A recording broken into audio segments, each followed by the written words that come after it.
This time on Rat and Cat Search and Survival, Jason Koch tells how he survived after a large boulder fell on him in the Calistoga Palisades, California, crushing him and pinning him to the ground.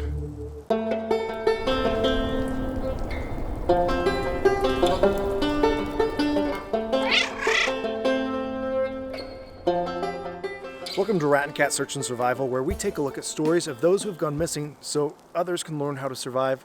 I'm Nakia. What would you do if you were trapped alone under a boulder in the wilderness with no hope of rescue? It's truly a nightmare scenario, but that's exactly what Jason Koch faced this last November. Jason recently shared his experience in detail with me over Zoom. Thanks for joining me here, Jason. You had quite the experience recently in surviving in the outdoors. Can you tell me about that? I was flying my drone in the Palisades up around Calistoga in California, and I was flying it in an area where it flew behind a big rock, and it lost connection with my remote and didn't come home. So I was going to go hike up and find it. So when I went up there the day of, which was Monday, the 23rd of November, I left the parking area at about 3:30, and I got to the top of the Palisades by following some looks like old mining roads, and there's also a Palisades trail, and then I climbed up a steep area up over the very top of the Palisades. I pre-scouted it using my GPS satellite imagery, and found an area where I could go through cliffs instead of climbing over cliffs. So I get to the top, it's about 5 o'clock, it's getting pitch black. So I pull out my flashlights. I have a 600 lumen flashlight, and I have a smaller, cheaper flashlight that's similar. And I start looking for a pathway to get over to where I lost my drone. And so it takes me about 45 minutes to cross through the rocky area and crawl through the brush. I did stop and I ate a sandwich about maybe 5:45 or something like that, and then hiked up a little bit higher, got to the area where I lost the drone and started searching. And so about 6 o'clock, there was a bunch of rocks, and so I was stepping from rock to rock, and there was one that was sort of shaped like a mushroom on the outside edge of it, and I stepped from that onto another rock. Now these rocks are built like this, not round like a big boulder like this. So when I stepped on this rock, it broke by dropping, and then it must have tipped like this. So when it broke, I fell off the top of it. And I remember, thinking, "Oh, this is going to hurt." And so I fell into pitch blackness. I can't see anything. And all of a sudden, I feel like a crunch, and I have a moment of disorientation. My body is spasming. My heart is beating really, really fast. I can barely breathe. So I was gasping. And I take a moment and I say, okay, you need to calm down and get control. And so I take and I relax, get my breathing under control. I'll slow down my heart rate. And then I start feeling around, trying to figure where I'm at, what happened to me. And so my left arm is trapped below me. My right arm is out like this, and I've got my backpack straps like this. And so I was wiggling around with my arm out like this, and this arm started falling asleep. And so I got to the place where it was completely numb. I couldn't feel it. And so I started shifting my weight, trying to figure out how to, relieve the blood pressure squeeze on my armpit here, and found a place where I could get that, brought the blood back into my arm and got the flow going, and was able to feel around. And with my left hand back here, I discovered my cheaper flashlight, I noticed that my 600 lumen flashlight had fallen further away from me. I couldn't reach it, but it was still on. So I had, light that was shining there. And so with my left hand, I couldn't figure out how to get it to my right hand. So I started flashing SOS with my flashlight. So I don't know how long I did that for, but um, it was a long time. I just kept, mentally, counting it out, going SOS, SOS. And then I had the realization that, this wasn't going to work. I'm on the backside of the Palisades. It's wilderness. There's nobody around. And at that time, I decided I would take a moment and pray and ask God to uh, help me, to guide me, and send an angel to throw that rock off of me. So, I, of course, am still trapped, and I've got to figure out what to do. And so I ask for wisdom, and I start, feeling around, thinking about it. And I'm like, okay, I need to come up with some goals here. And so I'm laying on my stomach, but I have my hips rotated, um, and and I've got branches that are probably like this big around underneath me. So I'm actually off of the ground where my hips are, but my chest and my head are pushed down against the ground underneath the rock. So figure from my chest, or I should say from my head down to my waist, the bottom of my waist, where my hips begin, I'm trapped underneath that rock. I can move my legs, and I know my legs are free. I can move them, but my legs are rotated side, or my hips are rotated sideways, so my legs are sticking out this way instead of flat. So I'm wiggling around, squirming, trying to find a position that makes sense or that feels right, that maybe will get me more movement and freedom. And I take a moment. I tried pushing. There was a rock to my right on the ground, and then of course the big rock behind me up above my head. And I tried pushing that, and it was not going to budge. It wiggled one time, and after that it wouldn't wiggle. But I noticed the rock on the ground wiggled. So I was reaching up. I grabbed a branch off of a tree, and I dug underneath my face to get the dirt away. I had a moment of like, panic, where it was like, oh, bugs. There might be bugs that might crawl onto my face. And then I laughed at myself. Well, this whole entire area has had a forest fire come through it in the last couple months. There's probably no bugs. But so I decided to get my face some movement and freedom. And I'm pushing myself forward and back and sideways, trying to get free and try to figure out how to free up myself. And I did realize the helmet that I'm wearing, which is a snowboarding helmet, is trapping me. The rock is pushing on the helmet here, and of course the ground on this side. So my first goal, I decided, was to get my helmet off, and my second goal was to get out of my backpack. And so I started trying to figure out how to get the chin strap undone. And it was like I could touch it, I could, but I wasn't really getting where I needed to.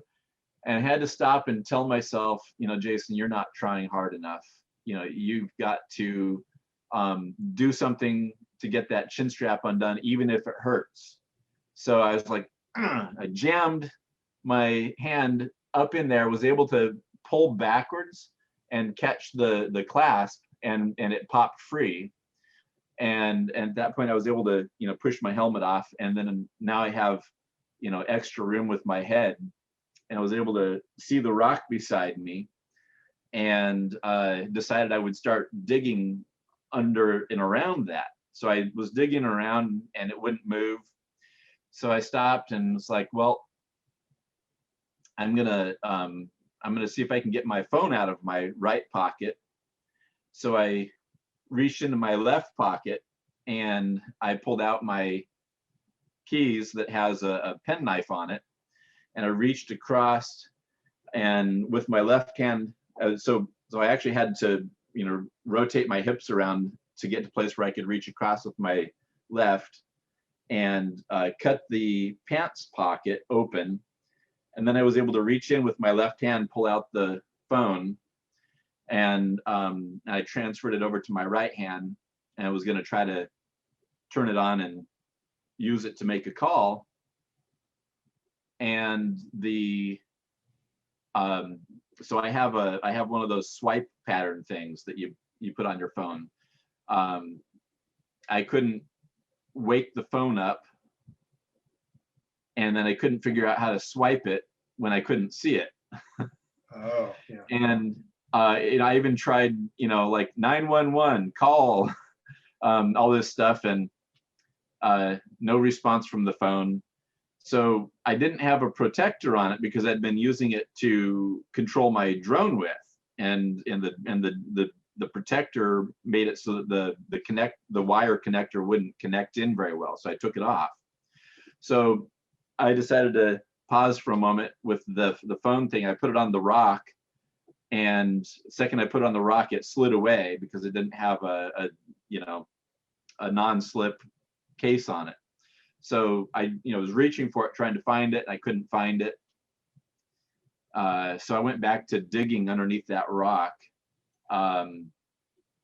So I would dig all the way around it, underneath it, and I would try to shove the rock, and it wouldn't move. So I'd go back to digging, and eventually I was able to really push that rock into the hole that I dug. And at that point, I was able to bring my arms up and then crawl backwards out of the backpack. And when I did that, I was like, okay, I'm out. I'm going to stand up, and I'm going to warm up, and then I'm going to hike out of here. And so when I stood up and I tried to turn, I had pain in my left hip rotator, and it was enough that my body wanted to go into some kind of a spasm, and there was no way I was going to move. It hurt way too much. So I reached over, picked up my phone, and then I sat back down and made the phone call. And so about this time it was 2:10 in the morning, and I called 911. Thankfully there was connection up there, and they forwarded me over to, I think, the search and rescue fire department, and to the California Highway Patrol search and rescue team. And that team flew out, probably got there somewhere around 3 in the morning. One of the things with my phone was on the way up, I was listening to a story on Audibles. And so, I really ran my power down doing that. And so, that was a problem towards the end, was that I was down to 2% power when I was talking with the fire department people, and then it hung up. So you pretty much had to lay there and wonder, have they given up on me, or are they, trying to find a place to land? They didn't use their microphone on their chopper to talk to me. So the fire department actually had relayed messages back and forth between them and me up to the point that I had power. And they said that they're looking for a place to land. The guy on the phone told me to wave, to use my flashlight and wave until the guy on the phone says, okay, they see you. And then they were just looking for a place to land and then hike over to me. They had to actually find a flat spot to land, and then they were able to hike over. So it took them 45 minutes to hike over, probably close to 4 something in the morning before they got to me. and then we actually had to wait until 7 in the morning because they don't do lifts. They don't do, winches. They don't winch you up at night. It has to be light. So they put this lift seat on me and then walked me over, laid me down, and then eventually they started a fire and had a little fire going, and also wrapped me in a one of those space blankets, and so waited for another 3 hours until 7 o'clock in the morning, and then they had another helicopter come out and fly me down to the ambulance pickup area in the Calistoga fairgrounds. So I've been freezing cold, as I was having full body cramps, shivering, shaking, of course having a hard time breathing, and they took me to the Queen of the Valley in Napa, and they did a whole bunch of tests, x-rays and MRI, and ended up that I have 11 broken ribs, and then they discovered that I had two other things. I had a high blood count that was affecting my kidneys, and I think that's called rhabdomyolysis. I'm probably saying it wrong, but rhabdomyolysis, or anyway, your muscles break down, and that breakdown floods your kidneys and could apparently kill you. So, and then the other thing that they discovered was there was a tear in my aorta, and so they recommended that I go see a specialist, and the one they sent me to was at UC Davis in Sacramento. So spent a week in the ICU, well, 5 days in the ICU and another 2 in the less intensive care area before they discharged me. Wait, so you didn't have to have surgery on that, you just had to let it heal? Yeah, they basically are putting me on blood thinners, which is one of the reasons why I can't work, aside from the broken bones. I can't do anything that would stress the bones, and of course, if the clot, there's a clot part of the healing process, and if that breaks free, it could kill me. So I've got to keep it, low key, not exercise. I'm not supposed to lift anything more than 10 pounds, and just lay around waiting for it to heal. How did they figure, or how do you figure that happened actually? What caused that rip? That is something I've been trying to figure out. I'm gonna guess. So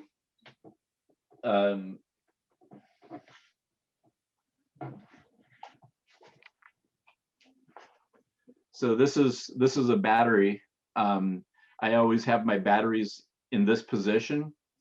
So my backpack is on my back. So if this is my back, my batteries are like this. Mm-hmm. I'm guessing that the 2 batteries that I had probably got impacted by the rock. And, and when it broke the ribs, the rib probably went down there and poked the aorta. That's the only thing I can figure out. The doctors didn't speculate, but that's the only thing that makes sense in my mind, considering where the aorta is located. So wow. It's like a 9mm tear, which isn't very big, but it doesn't take much to kill you. So you were wearing a helmet. Yeah. What made you wear a helmet? The steepness of the place where I was going to hike before 5 o'clock, there's not much to grab a hold of. There's no trail. Pretty much what I'm going to do is I'm going to be climbing up sort of a stream bed, and finding places where I could step from place to place. And my thought was, if for some reason I slip and start falling, I don't want to be, I don't want to hit my head on a rock on the way down. You see movies where people slip and fall, and of course at the bottom of their fall they hit something and they're unconscious. And I'm hiking alone, so I'm going to take that precaution. Got to protect myself. I did actually bring a rope with me in case I needed to tie onto something and climb down somewhere. That didn't need it, but it was there. So yeah, that's pretty much my reason for a helmet. Do you think it looks pretty dented up? You think you saved your life with that?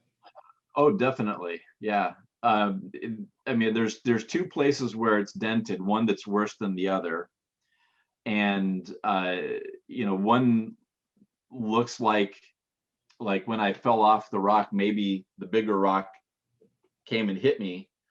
And then so like I landed on the ground and then it hits me on the other side.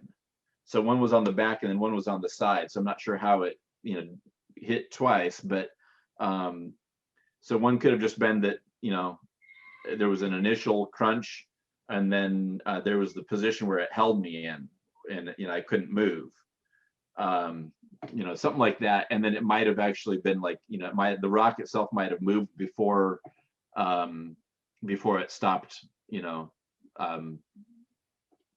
moving. I'm not saying that right. What kind of other survival gear did you have in your pack? I had 2 bottles of water and the food that I brought with me. So and of course the hard thing is that I couldn't reach my water with a rock above me like that. I couldn't lift my elbow to reach back. If I was stuck there much longer, I would have taken my knife and tried to cut my water out of the backpack. But that was a really tough. I couldn't reach very far across from this side or this side, and this would have been impossible. So yeah, that's pretty much it. Was they had the sandwich and the water, and the penknife, the flashlights, and my phone. Yeah, one of the things that you would so like you watch a movie and somebody gets saved by search and rescue. It's all warm and fuzzy. They warm them up, put them in a blanket. They should put them in one of those warm tubes and they fly them away. It's not the way it works. Not always, anyway. Maybe if it's down by the freeway or something like that, you might have that. But search and rescue, they put you in a sling that's covers your hips all the way up to your chest, and then you have something to grab onto. They don't bring a blanket. They're not there to warm you up. They're just to get you where they can actually extract you from, and that's pretty much it. So whatever supplies you brought with you, and maybe they brought water, but these 2 guys actually had a little kit with them. One guy had some matches, and there was some paper in my backpack, or toilet paper in my backpack, and they brought they pulled out a bunch of twigs off branches and stuff like that and started a fire, and helped me to get a little bit warmer while I waited. Well, with your phone running out of battery and all of that, is there anything you would have done different or brought with you, or what? I'd wrap myself in bubble wrap, and I'd bring a car jack. Okay, no, seriously though, my biggest mistake was that I didn't talk to anybody about where I was going, and nobody knew where I was going to be parking my vehicle, and the accessibility of my phone, it was really, really difficult to use. Of course, and the accessibility of water. I'm not sure that I would have been able to drink a whole lot with my head, pressed against the ground the way it was. Um, I mean, and the difficult thing is like, first of all, let's say that you're an independent person like I am. You're not thinking about inviting somebody else to come with you because most of the people don't have the physical fitness to be able to climb the way I climb. Um, and they don't want to be bothered. It's not their passion. They're not interested in, and I have no problem doing something crazy like that. It's an adventure, and when you go enjoy an adventure, sometimes you have to do things that are risque. I mean, I tried to protect myself and be ready for any eventuality, but I wasn't going to be climbing up through like a creek bed full of boulders that might roll. If I was doing that, I would have been wearing my helmet too, but I probably also would have, had like hiking poles, for extra balance, but this was completely out of left field. Didn't see it coming. So I think that it probably makes sense to actually have a different GPS system than just what's on your phone, and a written thing for at least 5 people to know where you're at, and maybe arrange for people to call you, and maybe those people need to reach out to each other as well. And after how much time do they need to call and report you? Mm-hmm. And so one of the good things was that when I called search and rescue or 911, they sent me a text, and that text had a little program that turned on my GPS, and then sent back the GPS location to their system. And so they were able to actually fly out and find me a lot easier. So that was good. But definitely needing some sort of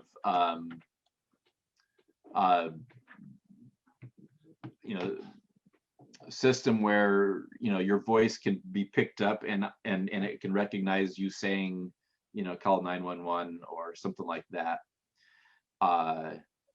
or call individuals or something. So the phone is good if you can actually if you have service, and if you have the ability to turn it on and get it to the part where it can actually pick up and understand what you're saying. Mm-hmm. But so like if it's off, so if it's off and you can't turn it on, it's not going to respond to you. Mm-hmm. So and I have a swipe on it, so you have to be able to move that swipe the way you want it. And when you don't have room and you can't see the little dots to touch, you can't do it. So walkie-talkie might have been a cool thing. Yeah, the big thing would have been a partner, Yeah. but Was there a moment, like what was the moment that was like the lowest point for you?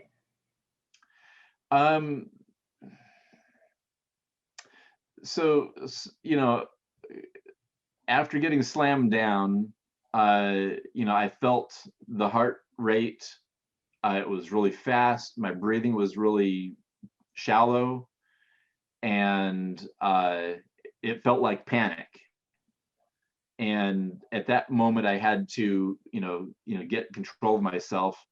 And at that moment, I also had a moment where I was thinking, I'm going to have to get myself out of here. There's nobody going to be hiking, nobody going to be coming along. So I had remembered at one point during this, I was thinking about that movie 127 Hours. The guy is out hiking and falls in a loose boulder traps his arm, and he has to cut his arm off. And I'm thinking to myself, I'm just like that guy. I'm stuck out here. There's no way for me to communicate with anybody. This is all on me. I'm going to have to figure out, how to get free. And, you know, so I have a choice of laying there and waiting for help. And in my mind, I'm analyzing how much time, and, so when I was looking at the aerial satellite views of the area, there's no obvious trails along the area where I was at. There are some roads, but they don't come anywhere near where I'm at. So the likelihood of somebody, coming by in a day or two is slim, and it's getting cold, it's freezing. I'm just thinking, I don't know how long I'm going to survive. So I have to make the best of this while I have the energy and strength and the mental capacity. I've got to do everything I possibly can now to get myself out of here. And that's when I prayed and set goals, and started working on getting my helmet off and trying to figure out how to get out of my backpack, and and also get my phone out of my pocket. So it's important to stay calm and not allow yourself to think negatively. You literally have to say, I have to do everything I possibly can, and I'm not going to stop trying. So I remember having a few moments where like I was a little bit angry with the rock. uh, like F you, rock. And when I got my helmet off, I was like, in your face. Nice. I got myself this far. I'm going to get out of this still. And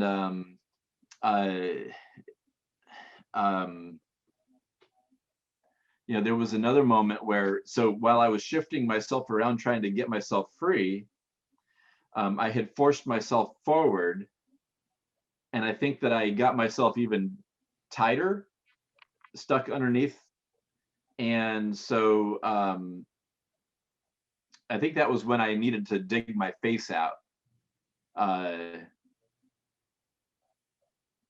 And had a moment of, oh, this could be bad, having the helmet hold me so I can't move my head.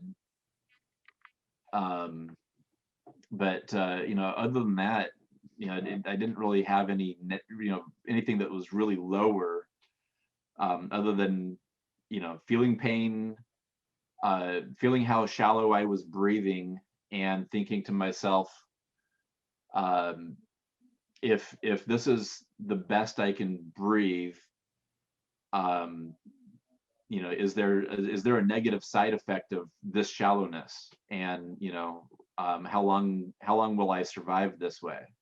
Yeah. And so that led me to okay, you need to plan, and you need to keep going, don't stop, and just try everything you can.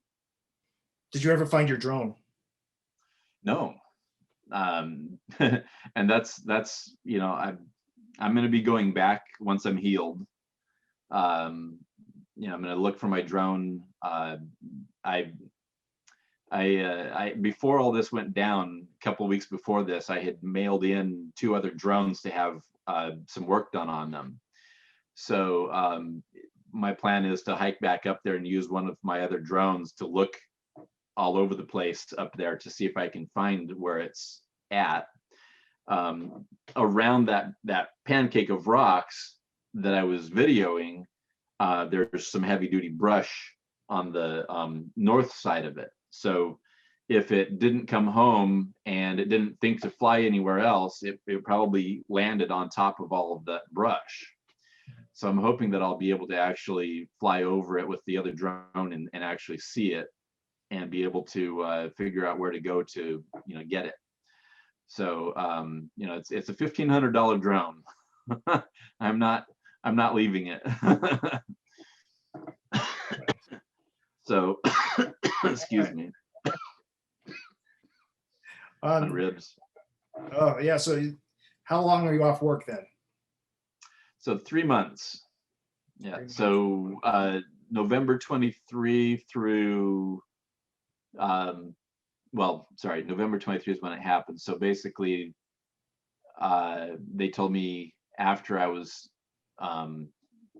leaving the hospital, or when I was leaving the hospital, you're going to take 3 months off. So I'm figuring I'll be back to work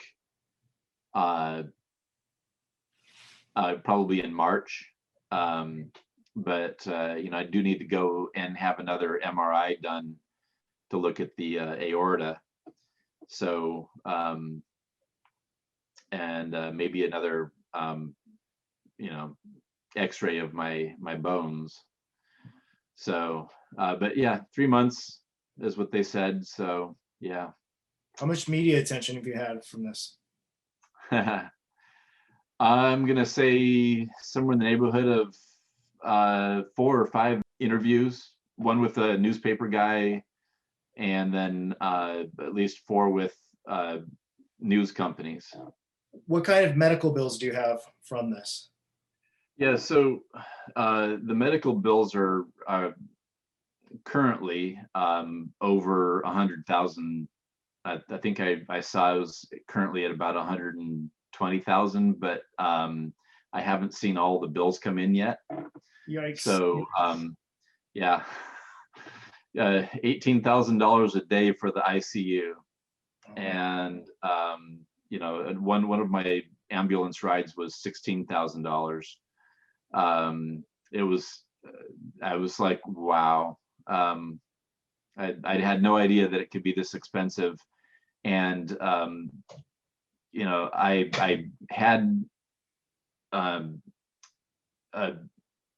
I had insurance, and I hadn't re-upped my insurance when it needed to be re-signed up. So I was between insurances when this went down. And so basically I'm trying to figure out how to pay out of pocket to cover all my bills. And one of my friends from my, I take ballroom dancing, and when they discovered that I had an accident, they set up a GoFundMe account to help pay for some of these medical expenses. So what's that account? It's I think you look for help raise money for Jason Koch, spelled Koch. Okay. And so my guess is you go to GoFundMe. Not sure if you can just search it on Google, but I'll also send you a link. Great. I'll include that in my video description. Cool. Thank you, Jason. I really appreciate you sharing your story with us. You're welcome. Thank you for having me.